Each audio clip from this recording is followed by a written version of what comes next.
क्योंकि बहू झूठ नहीं बोलती। सुधा और राकेश के 3 बेटे थे।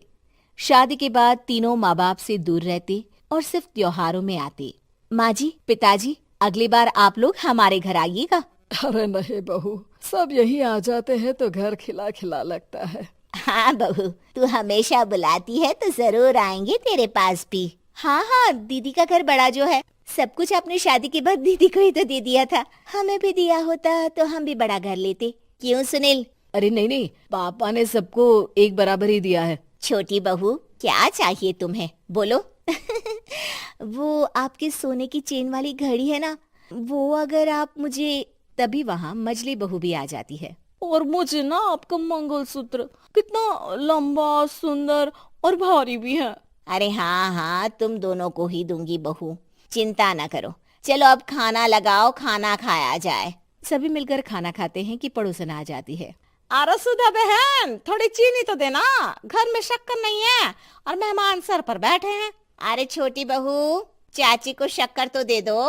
अरे मजली दीदी, आप दे दीजिए ना, मैं यहाँ कम आती हूँ तो मुझे पता ही नहीं है कि सासू माँ सारी चीजें कहाँ रखती है। और तुम, मैं कौन सा यहाँ रोज शक्कर फाँकने के लिए आती हूँ, मुझे भी नहीं है पता। तभी बड़ी बहू हाथ में चीनी की कटोरी लेकर आती है। चाची, शक्कर आप लोगों का बड़ा सहारा है माँ जी और पिताजी को, वरना हम लोग तो यहाँ रहते ही नहीं। आप जैसे पड़ोसी हैं तो हम निश्चिंत है। और जीती रहे बहू, अब तो ये घर पड़ोस कम परिवार ज्यादा लगता है। सुधा अपनी बड़ी बहू को देखकर बहुत खुश रहा करती थी। वो उससे अक्सर घंटों बात भी किया करती, लेकिन दोनों दूसरी बहुओं का भी वो समझती थी कि शायद छोटी है, वक्त आने पर संभल जाएंगी। समय आ जाता है जब सभी को वापस जाना होता है।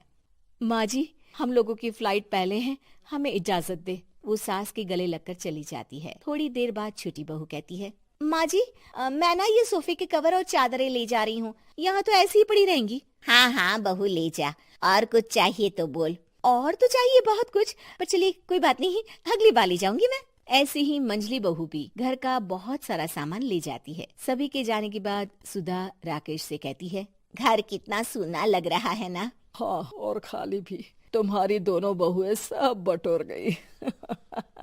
अरे ठीक है ना, हम दोनों ही तो हैं, कितना सामान लगेगा, फिर उन लोगों की नई गृहस्थी, इतना मत सोचा करे। समय बीतता है। ऐसे ही हर साल त्योहारों में सुधा और राकेश के बच्चों की बहू आते और जाते वक्त ढेर सारा सामान पैक कर कर ले जाती। लेकिन कुछ ही सालों में सुधा का देहांत हो जाता है।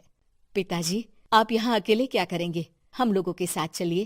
अरे नहीं नहीं बहू, इस घर में सुधा की यादें हैं, मैं उसे नहीं छोड़ सकता हूँ। अब तुम लोगों की माँ नहीं रही।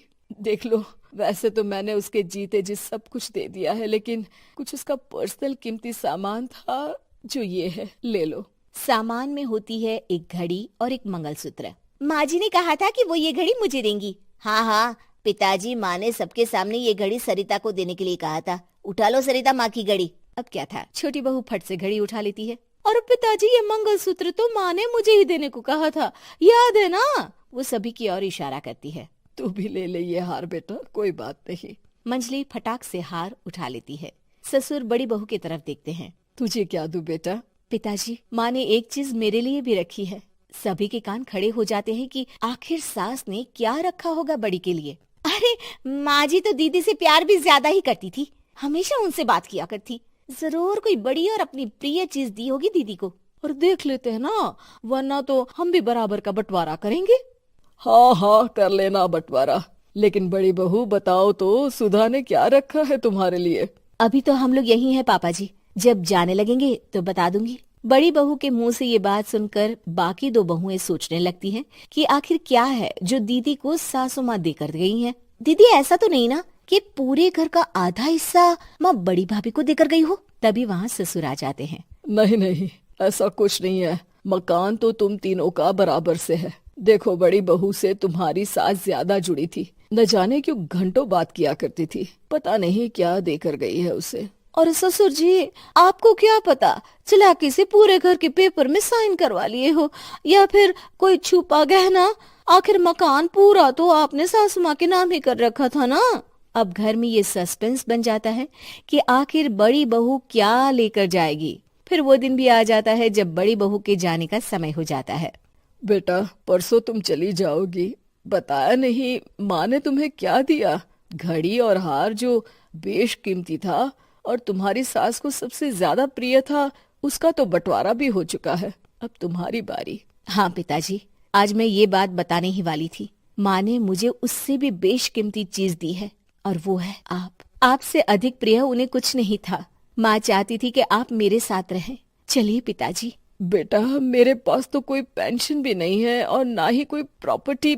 लेकिन आपके पास संस्कार है पिताजी, जो मेरे बच्चे आपसे लेंगे, तो आपको ले जाने पर स्वार्थ ही है मेरा। चलिए ना पापा। सभी के सामने पिताजी बड़ी बहू और बेटे के साथ उनके घर चले जाते हैं।